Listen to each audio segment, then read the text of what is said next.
મુંબઈ સુધી પહોંચેલું ચોમાસું ક્યાં અટકી ગયું? આખરે ચોમાસું ક્યારે આગળ વધશે અને ગુજરાતના કયા જિલ્લાઓને ક્યારે ધમરોળશે? તો ચાલો જાણીએ ચોમાસાની આતુરતાપૂર્વકની રાહ અને ગુજરાતમાં મેઘરાજાની એન્ટ્રીનો વિશેષ અહેવાલ. નમસ્કાર દર્શક મિત્રો, @ગુજરાતમાં આપનું સ્વાગત છે. દર્શક મિત્રો, ઉનાળાના આકરા અને અસહ્ય તાપથી શેકાયા બાદ હવે આખું ગુજરાત જેની ચાતક નજરે રાહ જોઈ રહ્યું છે તે ઘડીઓ આખરે નજીક આવી ગઈ છે. આકાશમાં બંધાતા કાળા ડિબાંગ વાદળો, પવનની ઠંડી લહેરો અને માટીની ભીની સુગંધ આપણને હવે અહેસાસ કરાવી રહી છે કે હવે ધરતીનો તાત અને સામાન્ય જનતા જેની આતુરતાથી પ્રતીક્ષા કરી રહ્યા છે તે નૈઋત્યનું ચોમાસું હવે આપણા આંગણે દસ્તક દેવા માટે બિલકુલ તૈયાર થઈ ગયું છે. ભારતમાં ગત 4 જૂનથી ચોમાસાનું વિધિવત આગમન થઈ ચૂક્યું છે અને દેશના અનેક ભાગોને મેઘરાજાએ પહેલેથી જ ભીંજવી દીધા છે. પરંતુ ગુજરાતના સંદર્ભમાં જો આપણે વાત કરીએ તો ગત શનિવાર અને રવિવારે રાજ્યના ઘણા બધા જિલ્લાઓમાં પ્રી મોન્સૂન એક્ટિવિટીના ભાગરૂપે સારો એવો વરસાદ પડ્યો હતો, જેને લોકોને ગરમીથી થોડીક રાહત તો આપી હતી, પરંતુ ખરા અર્થમાં ચોમાસું ક્યારે બેસે તેની ચિંતા અને ઉત્સુકતા હજુ પણ યથાવત જોવા મળી રહી છે. કચ્છ જિલ્લાની વાત કરીએ તો ત્યાં તો હજુ પણ હવામાન સંપૂર્ણપણે શુષ્ક રહ્યું છે. આને કારણે ત્યાંના લોકો વરસાદ માટે આતુર બન્યા છે.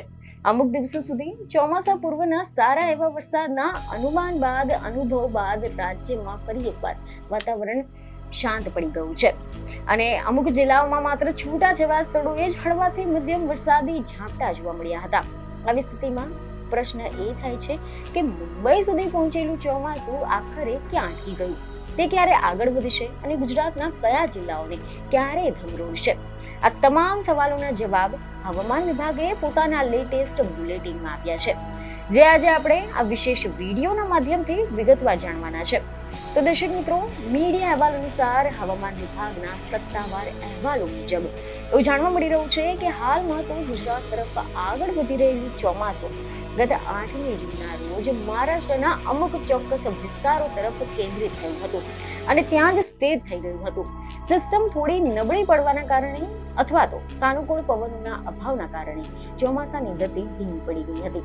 પરંતુ હવે રાહતના સમાચાર એ છે કે બંગાળની ખાડી અને અરબી સમુદ્રમાં ફરી એકવાર હવામાનની નવી સિસ્ટમ સક્રિય થઈ રહી છે અને આના કારણે ચોમાસું ફરી એકવાર પોતાની ધમાકેદાર આગેકૂચ શરૂ કરવા માટે સજ્જ બન્યું છે.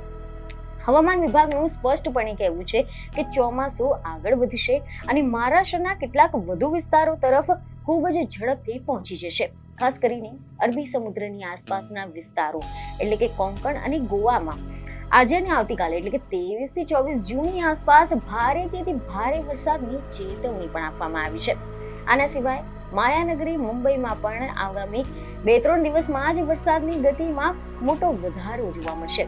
આશરે આજથી એટલે કે 23 જૂનની આસપાસ ચોમાસું ખૂબ જ તીવ્ર ગતિથી આગળ વધવાની શરૂઆત કરશે અને તેની સાથે જ મહારાષ્ટ્ર, આંધ્રપ્રદેશ તેમજ તેલંગાણાના બાકી રહેલા તમામ ભાગોને પોતાના પ્રભાવ હેઠળ આવરી લેશે. મીડિયા રિપોર્ટ અનુસાર હવામાન શાસ્ત્રીઓના મતે સામાન્ય રીતે મુંબઈમાં ચોમાસાનો વિધિવત પ્રવેશ થયાના 3 થી 4 દિવસની અંદર જ તે ગુજરાતની સરહદોમાં પ્રવેશી જતું હોય છે, જેથી મુંબઈમાં વરસાદ વધતાની સાથે જ ગુજરાતમાં પણ ચોમાસાના સત્તાવાર આગમનની ઘડીઓ ગણાવા લાગશે, જે સમગ્ર રાજ્ય માટે બહુ મોટા આશાસ્પદ સમાચાર બની ગયા છે.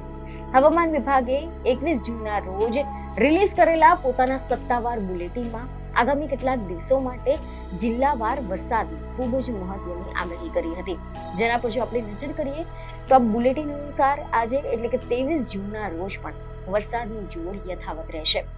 અમદાવાદ, આણંદ, વડોદરા, છોટાઉદેપુર, નર્મદા, ભરૂચ, સુરત, ડાંગ, તાપી, નવસારી અને વલસાડમાં હળવા વરસાદી ઝાપટા ચાલુ રહેશે, જ્યારે સૌરાષ્ટ્રના રાજકોટ, જૂનાગઢ, અમરેલી, ભાવનગર, ગીર સોમનાથ અને બોટાદમાં પણ છૂટાછવાયા સ્થળોએ હળવાથી મધ્યમ વરસાદ થવાની સંભાવના વ્યક્ત કરવામાં આવી રહી છે. આ દિવસે પણ બાકીના વિસ્તારોમાં વરસાદ વગરનું શુષ્ક વાતાવરણ જોવા મળી શકે છે.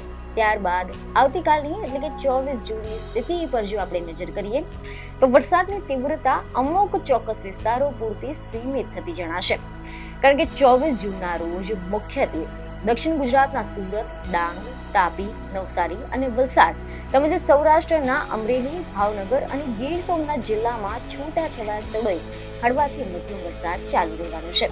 જ્યારે ઉત્તર અને મધ્ય ગુજરાતના બાકી રહેલા જિલ્લાઓમાં હવામાન ફરી એકવાર શુષ્ક બની જશે. આવી શક્યતા હવામાન વિભાગે દર્શાવી છે.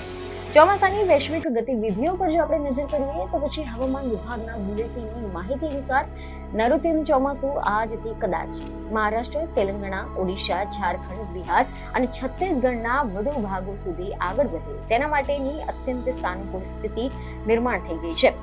જ્યારે આ પાડોશી રાજ્યમાં ચોમાસું મજબૂત બને છે ત્યારે તેની સીધી અને સકારાત્મક અસર આપણા ગુજરાતના વાતાવરણ પર પણ જોવા મળે છે. ખાસ કરીને દક્ષિણ ગુજરાત અને વલસાડના રસ્તેથી ચોમાસું ગુજરાતમાં પ્રવેશ કરતું હોય છે. આના બાદ તે ધીમે ધીમે મધ્ય ગુજરાત, સૌરાષ્ટ્ર અને ઉત્તર ગુજરાત તરફ આગળ વધે છે. ખેડૂતો પણ અત્યારથી જ પોતાના ખેતરો તૈયાર કરીને વાવણી લાયક વરસાદની રાહ જોઈ રહ્યા છે. પ્રી મોન્સૂન વરસાદે ધરતીને થોડીક ભીંજવી દીધી હોવાથી વાવણીની તૈયારીઓ વેગવંતી બની ગઈ છે.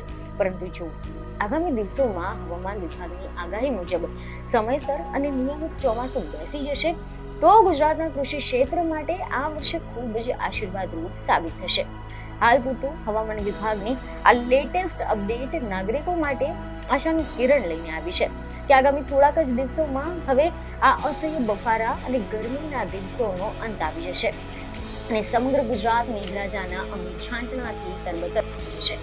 તો આશા છે કે આ માહિતી તમને મહત્વની અને જાણવા જેવી લાગી છે. જેથી અમારા વિડીયોને લાઈક અને શેર જરૂરથી કરજો. બીજને ખબર સાથે ફરી મળીશું. ધન્યવાદ.